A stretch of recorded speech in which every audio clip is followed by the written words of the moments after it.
Thank you, ladies and gentlemen.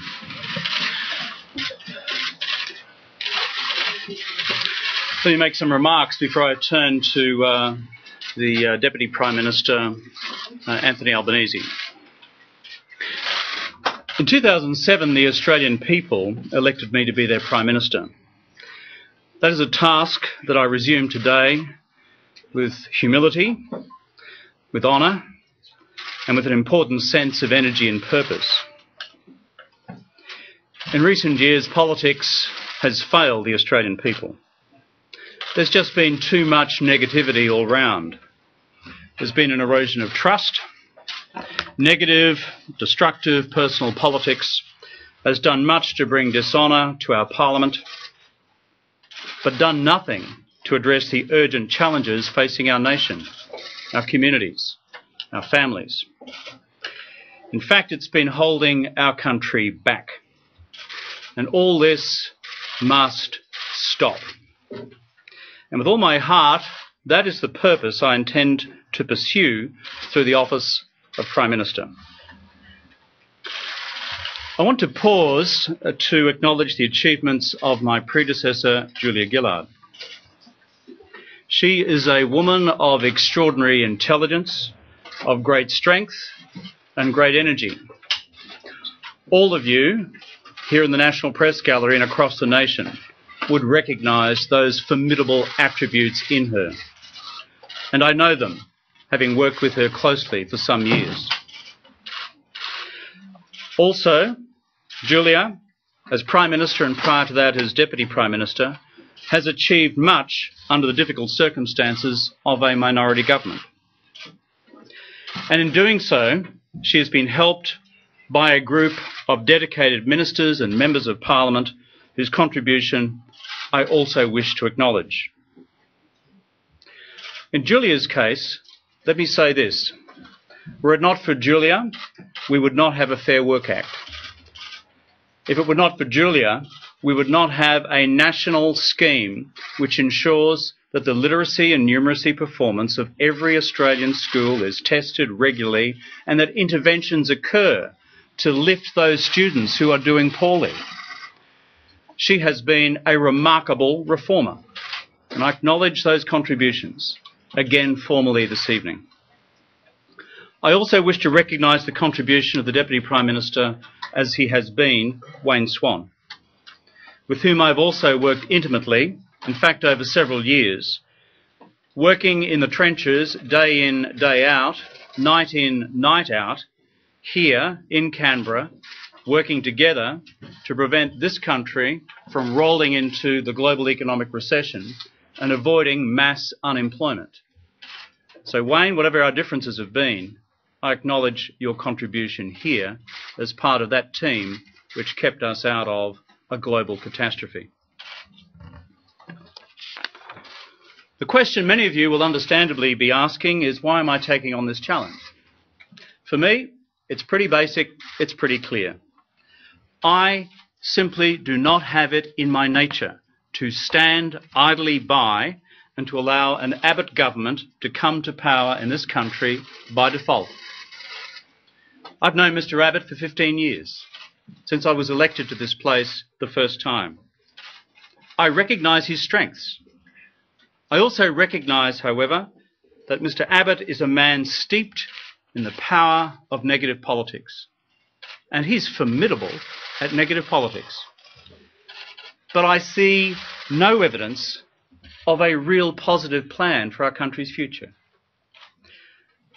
I also passionately believe that the Australian people want all of us engaged in our national political life to work together, to come together whenever that is possible. And I see my role as Prime Minister in forging consensus wherever I can, identifying our differences where they do in fact exist, and without reverting to personal vitriol. That just diminishes and demeans us all. We can do better than that. We can all do better than that. You know, Australia is a great country. Having seen a few others around the world in my time, this is a fantastic place. We owe much to those who have come before us, and we owe much to those who will come after us to ensure that what we have inherited is improved upon and not degraded.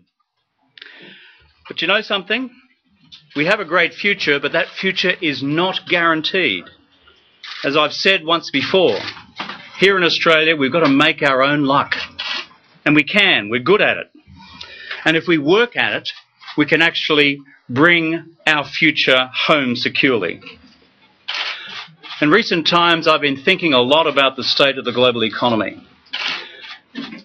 There are bad things happening out there. The global economy is still experiencing the slowest of recoveries. The China resources boom is over. And China itself domestically shows signs of recovering.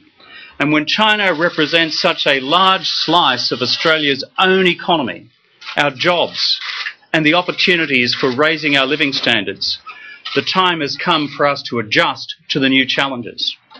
New challenges in productivity.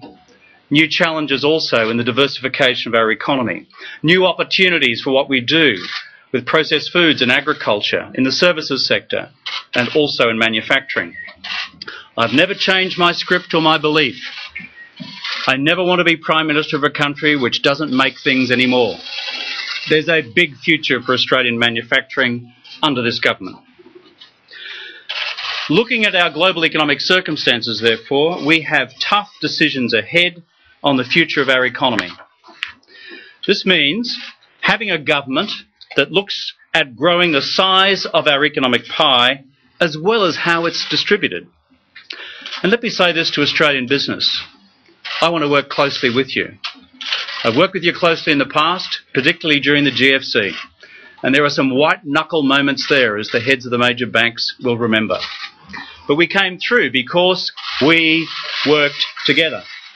And I'm saying it loud and clear to businesses large and small across the country, that in partnership we can do great things for the country's future. And for the Australians who depend on the success of your businesses to have a job, to have decent living standards and opportunity. Business is a group that this government will work with very closely. What I want to see here in Canberra is for business and Labor to work together. I don't want to see things which drive business and Labor apart. We've been natural partners in the past, we can be again in the future. I intend to lead a government that brings people together and gets the best out of them.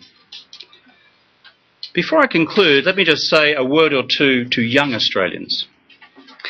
It's clear that many of you, in fact far too many of you, have looked at our political system and the Parliament in recent years and not liked or respected much of what you have seen. In fact, as I rock around the place talking to my own kids, they see it as a huge national turn-off. Well, I understand why you've switched off. It's hardly a surprise. But I want to ask you to please come back and listen afresh. It's really important that we get you engaged in any way we can. We need you, we need your energy, we need your ideas, we need your enthusiasm. And we need you to support us in the great challenges which lie ahead for the country.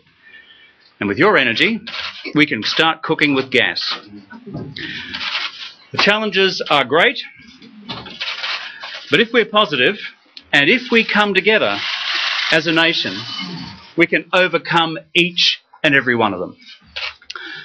Now, ladies and gentlemen, it's my great pleasure to introduce you to the Deputy Prime Minister, Anthony Albanese, Deputy Prime Minister Albo,